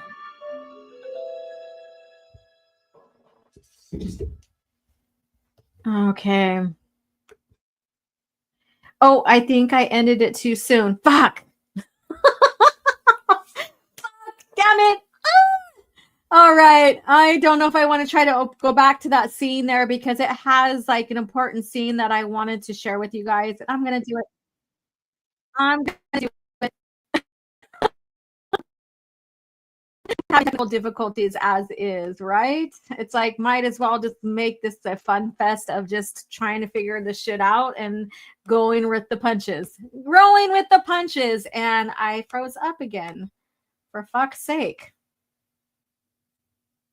Oh my God. This is like the most adventurous stream I've had with you guys. And I cannot. There we go. Then Anakin was gone. Yeah. How long though the series do you know readers think he lasts? Good question. All right, I'm gonna try to share that one bit. Oh, it's not gonna let me, and I'm not gonna fight it. There is a clip, there is a piece on that, and that's from Bunt's Books. So go ahead and subscribe to his channel. That's from Bunt's Books, and it's the scene of Anakin's death and how Leia responds and all of that. Very, very good. That swear jar in OG's house must be full of, I'm rich. I'm rich. That's all I got to say. I'm rich. All right. So let's get back into this lore here.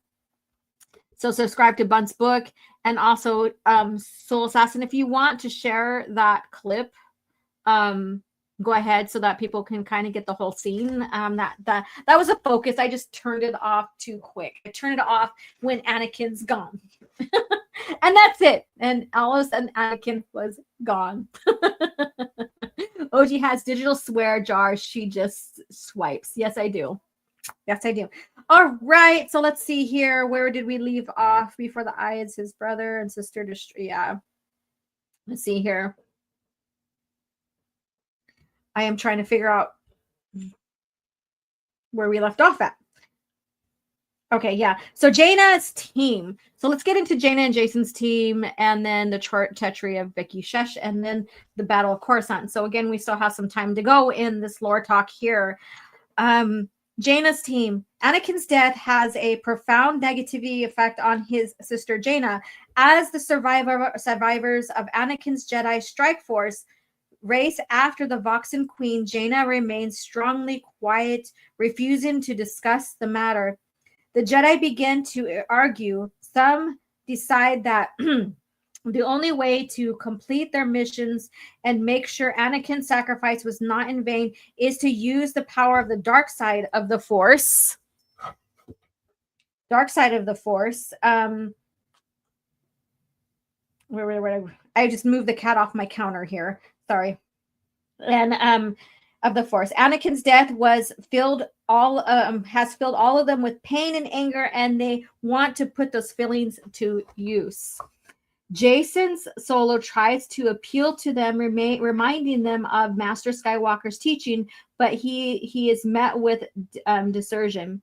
Jaina, pushed past her breaking point, explodes at her twin brother, blaming him for dragging her away when Anakin died. She curses Jason for his weakness and his philosophy. Stunned, Jason can only stand and watch while Ganner, Raiso, Zek, and Lobaka follow Jaina as she sets off to take revenge for Anakin's death. In a frenzied assault, Jaina and her group ambushes a platoon of Yuuzhan Vong and captures a shuttle with frightening ease.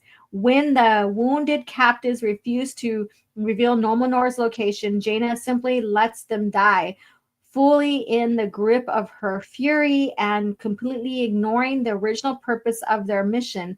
To Jaina, the only important thing now is to locate the vermin who poisoned her aunt, crushed her father's dearest friend, and murdered her brother. So there you go. Jaina, oh my god, the sword of the Jedi. She's not the sword of the Jedi yet, though, here, I believe. I think that's coming up. I believe. I could be wrong. I could have missed that, but I believe it's coming up. It's been, like I said, I'm rereading, and it's been a while. I just forget exactly what book they say she's the sword of the Jedi. Sounding like the sword of the Sith, right? That's a good one, purist. That's a good one. Jason's team. While Jaina searches for Nomenor goes on, Jason Solo, Tenno Call, and Kenneth Hamner continue their pursuit of the Voxen Queen. Finally, sensing the beast lurking near the exhaust grove of half-formed amphistaffs, Jason and the others move in, only to be cut off and forced into hiding by the sudden appearance of a Yuuzhan Vong battle cruiser. Blasting a crude landing pad, the vessel settles to the ground. The diminutive Viger emerges just as Nomenor and a company of Yuuzhan Vong warriors survive. Now, isn't that crazy that she returns to the Vong? If she was truly a lightsider, she wouldn't be doing what she's doing. And that's my argument with this, is that they tried to make her such a vague creature that they really made her with a lot of dark side attributes. Jaina later on, unlimited power. Yeah. Unlimited power. Yeah. There we go. Nomenor is willing to look like a coward by retreating from the battle for the greater good, but he is not willing to lower his rank. Correct? You're either you stand your ground and you die as a Vong, or you cower away and then you lose your ranking. Jaina crosses the line, totally not foreshadow of Jason later. Correct. Stunned, Jason can only stand and watch while Ghana Raiso. Oh yeah, I reread that one here. Let me see where was I left off. When the wounded captives refused, okay, Nomenor location, original purpose of the mission. To Jaina, the only important thing now is to locate the vermin. And yeah, so I went through all of that. So Viger, like I said, they try to write her as a nuanced likeness to Yoda. And if you listen to HoloNet's documentaries he did on this and the talk about Viger, they really wanted her to be kind of like a nuanced Yoda, but her attributes, like I said, are dark side, completely dark side. And later on, she helps with the torture of Jason Solo, but then they try to explain it away. Oh, like she was just trying to teach him things and what have you. What, the dark side shit? Viger had a great cameo in Legacy. Yes, she did. Viger is fried chicken. She is basically a bird. Jaina crosses the line, totally not foreshadowing. Yeah, I read that one already.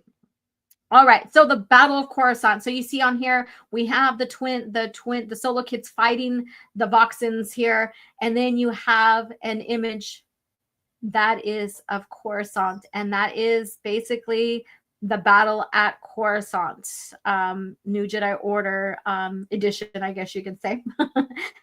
Kira says the Didingverse hater crew think Viger is a lightsider. She is so nuanced, or written as, not nuanced, but written with dark side attributes throughout the series. It's hard not to even think of her as a lightsider. She cured Mara, but that doesn't mean anything. In a sense, I mean, one nice thing doesn't eradicate all the negative aspects of the character, I guess you could say. A Sith will always, a Darksider will always do something nice to get something.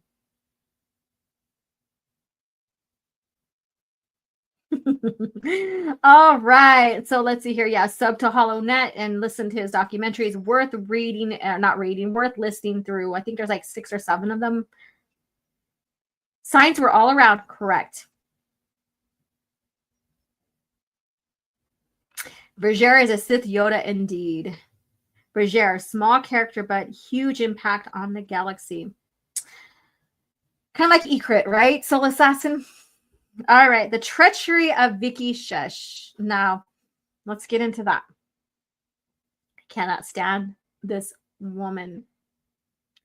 But I kind of laugh at what happens to her on the point going forward, in a sense. And her demise by, I think, either one of the Rogue or Wraith squadron members that were abandoned and left on Coruscant during the fight. Might need to set up a Vergere debate after the Revan novel would. Yes, do it. Oh, poor Soul Assassin Ikrit. I know. I did that. It kind of stunned. I know. I did it for a reason. Yeah, like I said, I feel kind of Sith. Shit, stupid cat. Oh, damn, that fucking hurt. I got attacked by a cat on my foot. Oh. So my daughter, like, she's moving back home for a bit. And right now I have her cats because she's in the Midwest visiting. And one of her cats is a black cat. And I'm like swinging my foot because I'm short. So my feet don't fully touch the ground. I'm short, not a midget or anything, but I'm short. And I'm swinging it like just letting it go side to side and stuff like that. And she comes and attacks, wraps herself around my foot, bites and claws the damn thing. Holy shit. Ikrit struck back. Can't stay 5 minutes without something happening. I know, this day is freaking crazy. This is like the craziest CAF chat ever. In so many ways. Oh my god. Okay, Vicky Shesh. Green bald graver. Oh my god. Okay, I gotta concentrate now. Let's get to the treachery of Vicky Shesh. Vicky Shesh had decided long ago that the New Republic was doomed. So she just decides to further allow the acceptance of this doomed New Republic. It was obvious that Senator Shesh, that Chief of State Boris Felia, and his cronies were only interested in increasing their own power and prestige, and that only those willing to join Felia's camp could ever expect to rise in power or prestige themselves. Because it was Vicky Shesh's aim to one day rule the New Republic herself, she decides that she needed outside help. Cat chaff. That's funny. Oh my god. So she decides to find people to help her to rule the galaxy. Who does she fucking turn to? The fucking Vong. Avanos, haha. Not a midget, but I'm short. I'm done. Oh my god, that's hilarious. That is hilarious. Holy crap. All right. All right. The Yuuzhan Vong provide her with that help. After meeting with their representative, Pedrick Cuff, Senator Shesh receives the Villip she needs to communicate with the Yuuzhan Vong War Master, as well as an Uglith Masker. The biotech makes her more effective spy for Savang Law. The War Master gives her assignments designed to weaken the New Republic and the Senate's control over it. In return, Savang Law assures her that she will become the overseer of the New Republic under the Yuuzhan Vong. That's a fucking lie. Okay. Let's see here. Where did I leave? In return, Savang Law assures her that she will become the overseer of the New Republic under the Vong, with access to Yuuzhan Vong personal and material to help carry out her assignments, including assassination of Boris Felia. When the attempt to kill Thalia fails, Vicky Shesh knows that she must find some other way to redeem herself in the eyes of the War Master. Now, isn't it funny that they set up a character far worse than Borsk Thalia, which in light then makes Borsk Thalia more of a hero? Isn't that fucking crazy? But it's great writing. It is great writing. Knowing that the Yuuzhan Vong are particularly interested in Jedi, and that the right Jedi could be an excellent tool for separating the Jedi and the New Republic, Shesh begins searching for Luke Skywalker's child, Ben Skywalker. She knew that the Skywalkers and the Solos have been moving the infant back and forth between Coruscant and their secret Jedi base. If she can locate where they're keeping the baby on Coruscant, she can lead the Vong straight to the child. Shesh gets lucky when she discovers a hideaway apartment owned by Han and Leia Organa Solo. With clever evidence that a baby is somewhere in the premises, she plants a Yuuzhan Vong spy insect and departs. When the biotech creature reports that the infant is nearby, she deactivates it, causing a small but powerful cloud of sedative gas to fill the apartment. Accompanied by several Yuuzhan Vong, Senator Shesh moves on. Let's see here what you guys are saying. Andor is great writing. This is masterclass. I agree. Failure, an attempt to my life, has left me scarred and deformed. Correct. Failure redeemed himself. Yes, I know. Seductive gas. I know. I was like, seductive gas. I read that wrong. Now that's another type of Star Wars right there that we won't get into. Are we talking about the fallen Aussie? Shesh underestimates the Solos. The small gray-skinned alien that Vicky Shesh had bumped into on her first visit to the apartment has planted a spy device on her. The senator and the Yuuzhan Vong walk into an ambush, and a group of Nogri nursing a grudge over how many of their fellows have died at the hands of the Vong, slaughter them. Only Vicky Shesh escapes, but she is exposed as a traitor. Although her career as a senator is finished, she remains a threat. So there you go. Her in a nutshell. It's a duck. Right?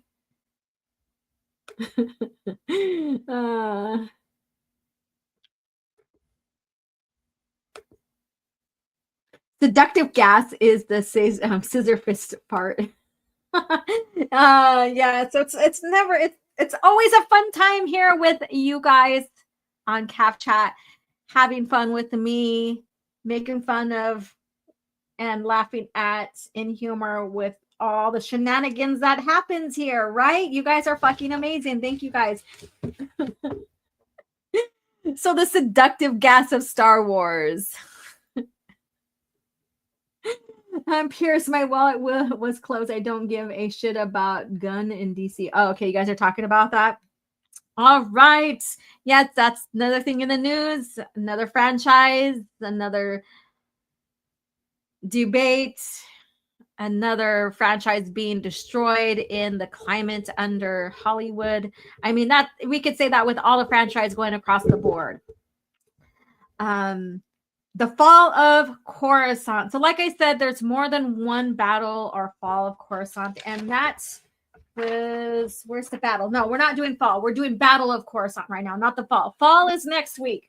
Battle of Coruscant, there's more than one battle. The most famous one that people know is the movie version. Well, it's not the movie version, but it's the Battle of Coruscant during the fall of the Old Republic and the rise of the Empire. So there's that. So let's get into the Battle of Coruscant. And this is that we'll conclude on this. It's 11:02. Should we do Cringe Factor still? The cringe factor. I hate to cut. I hate to go between screens and get screwed up because of the technical difficulties with the browsers and stuff. But this is the cringe factor. Before we get into the Battle of Coruscant, the cringe factor article is the Star Wars show, even Andor showrunner admits, is really, really cool. Do we want to, like, that cringe factor in title in itself, like the title cringe factor. Let me go ahead and get into the Battle of Coruscant. Next week, we will discuss the fall of Coruscant. Okay. I hear that. Oh, you guys are still discussing that. Shout out to Darth Malgus and the Sith's brilliant takeover of Coruscant. I need to play that clip. I would love to play it right now. We will do it next week after everything is resolved with StreamYards and these browsers. I will have that clip ready because we are going to get into the fall of Coruscant. Might as well get into the history of different events that happened that caused Coruscant to fall as well throughout the historical timeline. Reason why Coruscant has fallen so many damn times is because it has always remained as the capital. Fall isn't until September. All right. Battle of Coruscant. New Jedi Order Edition. War Master Savan Law's plans to strike at Coruscant comes apart with a destruction of the Yuuzhan Vong fleet at Risi. His efforts to turn such a crippling defeat into victory is interrupted when Lord Shimra, the supreme overlord of the Yuuzhan Vong, contacts him. Lord Shimra expresses his concern about how things are proceeding, and even though the Villip's speech, Savan Law can see that the supreme overlord is deeply displeased. Normally a composed individual, Savan Law cannot stop shaking until well after his conversation is over. The War Master decides to press his attack without the Risi fleet, but with a slight modification, dispatching part of his fleet to intercept a refugee convoy. Savan Law has the rest of his battle group begin preparations for the final assault. He contacts Senator Vicky Shesh and tells her that the time to prove her loyalty has fully come. So there we go. So the Battle of Coruscant, even though he doesn't have all the means that they want, and the War Master are the leader, basically, is quite displeased with him. The Overlord is quite displeased with him. Shimra, basically, he still pursues. Now, we know, and even if you haven't read through this series yet, we know it falls. So we know that there is success. And we'll talk about that next week on CAF Chat. We are winding down. I'm also going to do the prologue to all of this. So we have 2 more Thursdays to cover star by star time frame. And then we'll get into the history of Anakin Solo. We'll discuss him as an individual character, one of the most phenomenal and influential Skywalker. And we'll talk about him. We'll talk about how Leia, why she named him, all of that. We'll get into all that fun details, talking just specifically about him. And I think I will do pauses like that with like the twins as well. So we'll get through the books. We'll talk about the, and this will give me time to do my research and note down the events we're going to talk about and all of that. So just going forward after, because the source books are great to use and all that. However, once there's no part 2 to the Jedi source book, New Jedi Order source book, so I will now have to rely on my own research skills to move forward after this. So 2 more weeks of star by star, then Anakin Solo character lore talk, and then moving on to the next book. So there we go. That's the predicted schedule here. And mind you, I will be on Pierce's channel. We will for a pure unadulterated Star Wars, and so catch me on there. We haven't gotten this far in the lore talk on his channel yet, so but I will be there for that. And then tonight we have Raging Rhino. It looks like he's scheduled to do another show, so Casual Rage tonight as well. I'm gonna try to make it in the chat. We'll find out if I can or not, so hopefully I see you guys there. All of that. So Anakin Solo, the fate of Anakin Solo, he basically gives himself for the greater success. However, his sister, who you would think would be a little bit more calm, collected, and what have you, is not particularly that way. And Jason, who you think would probably be the opposite, is more calm and collected. That's how I seen it from the beginning. I don't know how you guys seen it. And then Vergere showing up and me knowing what's gonna happen later with Jason does not convince me she's light side or a Jedi or are still a Jedi or embraces the Jedi way. Yeah. All right. So I don't know what you guys said about Cringe Factor. Let me scroll up and read. Next week, we will hear OG say Bong War Hamster. Maybe. You never know with me these days. Our Bong War Master? Okay. Leia, I'm going to name you as Anakin in homage to my father, Bail Organa. What about me? Anakin Skywalker, beautiful name, daughter. There we go. All right. So because we were having technical difficulties with me switching to the browser, and I didn't really see if you guys wanted to hit the cringe factor or not, I don't think we are going to do it. I'm going to let StreamYards, work out their bugs from their updates that they did here and not risk just another fiasco of the screen going blank and me being dropped out or whatever. I'm not going to risk that. But like I said, the topic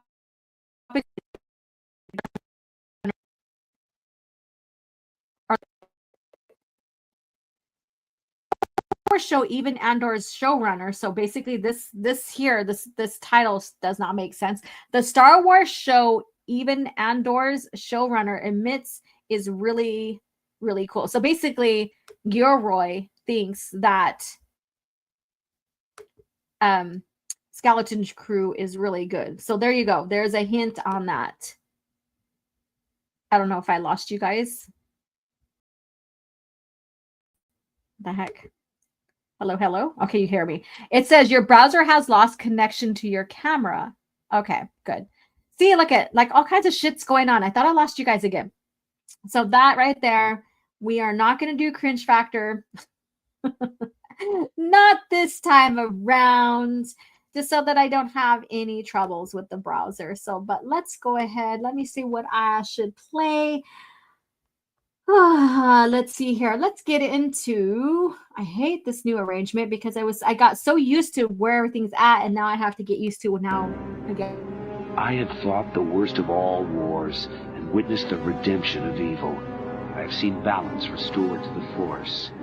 But order can turn to chaos, as it did when I was born. Now, with my loved ones and my loyal allies, I face a new challenge unlike any before. And I'm not sure at this time we can win. Star Wars Vector Prime by R.A. Salvatore, the first novel of the new Jedi Order.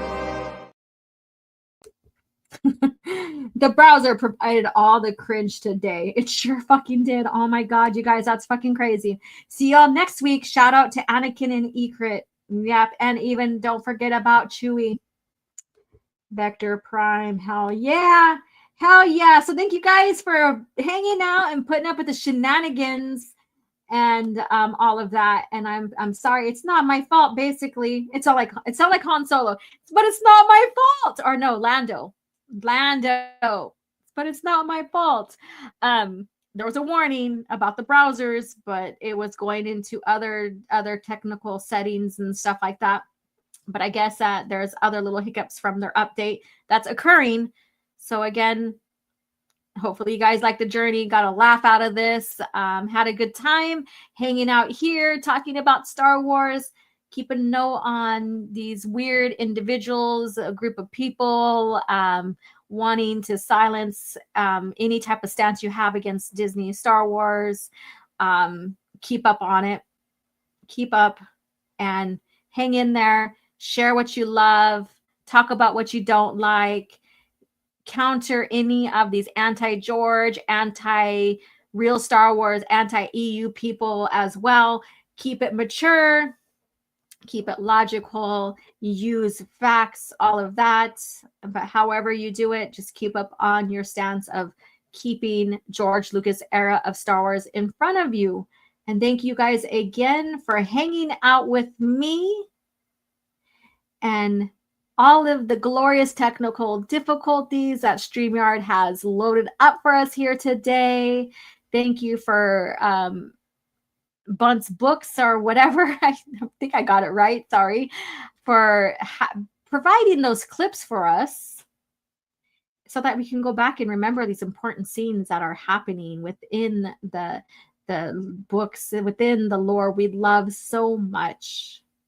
Thank you to anyone. Like I'm using Young Jedi Knights YouTube for our book club, and they have brought to us on Audible, the full versions of the Young Jedi Knights books and other books as well.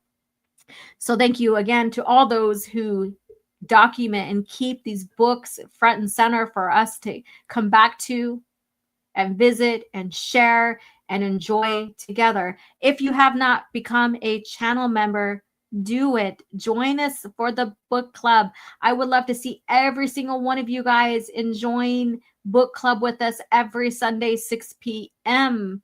Pacific Standard Time, if you can.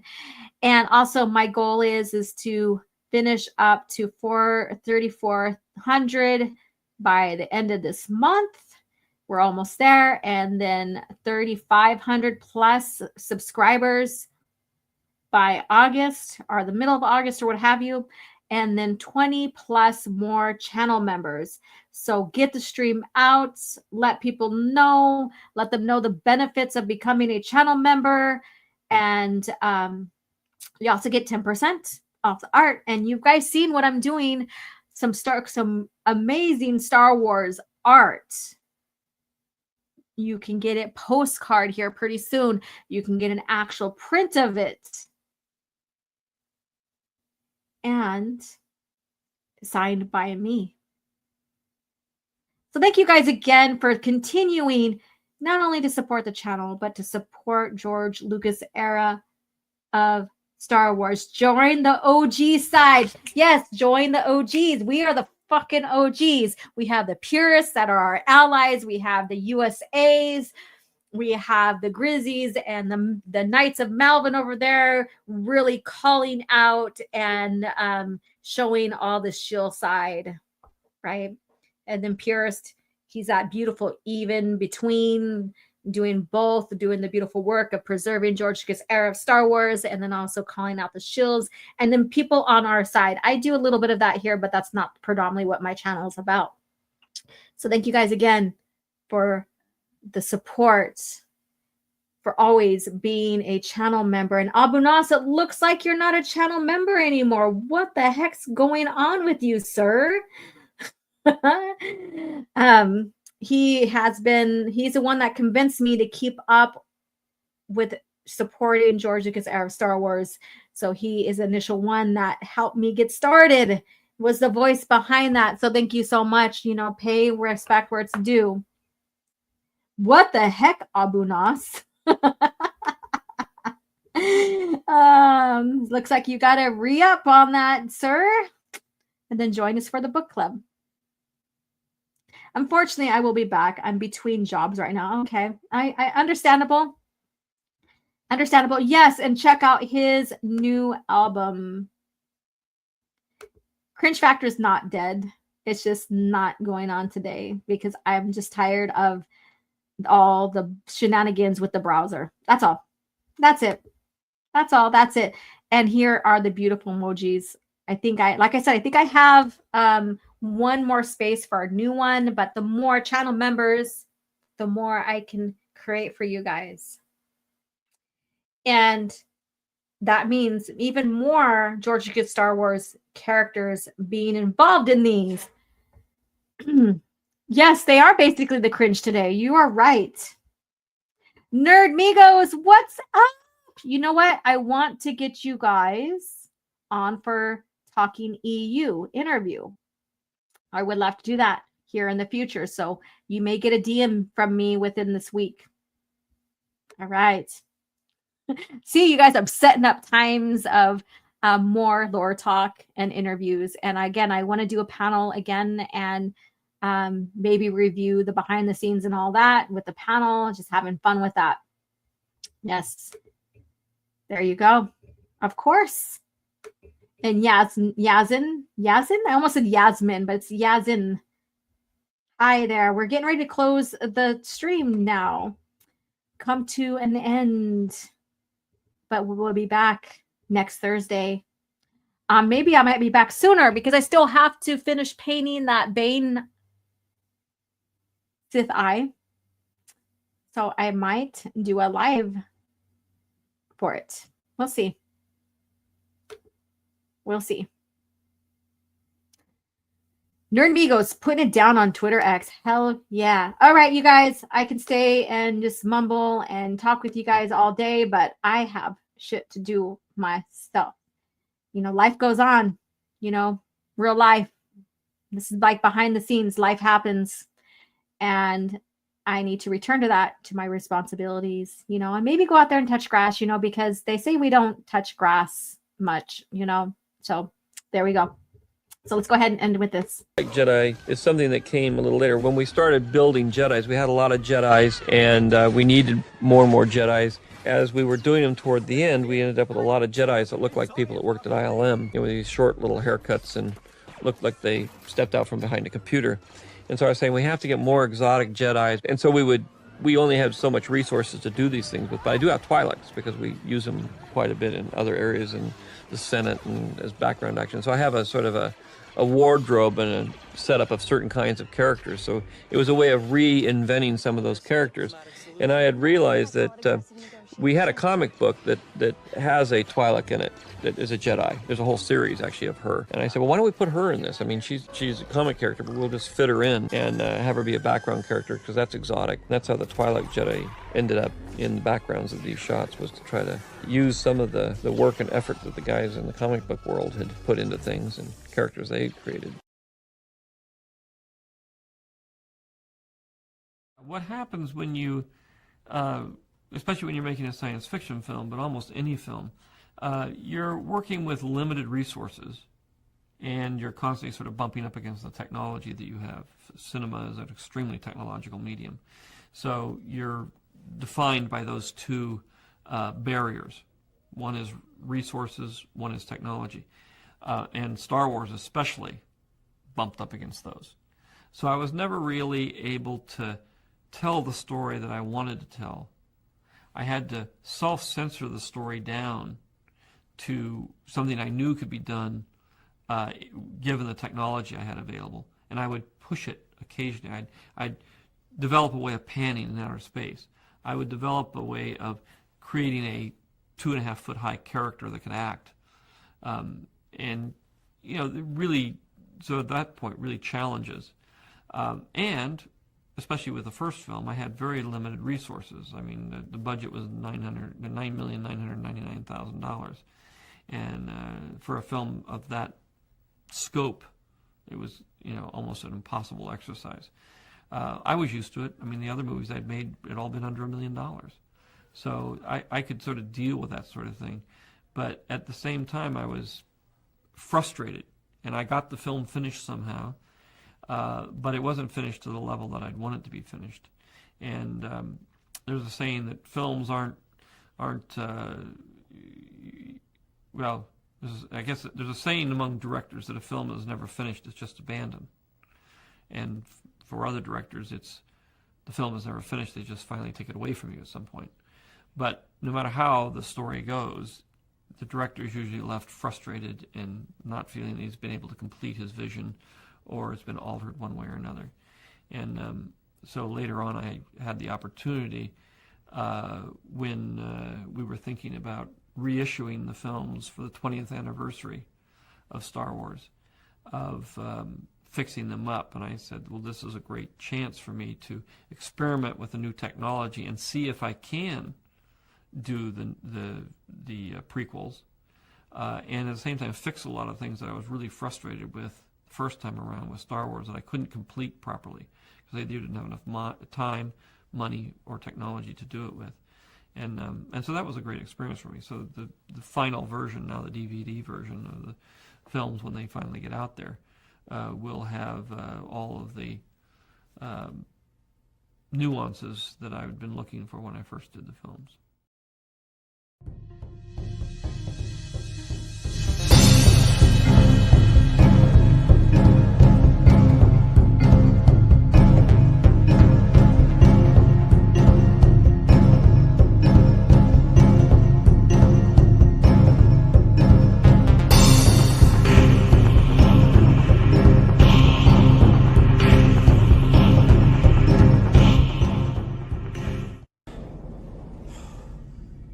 Another happy landing.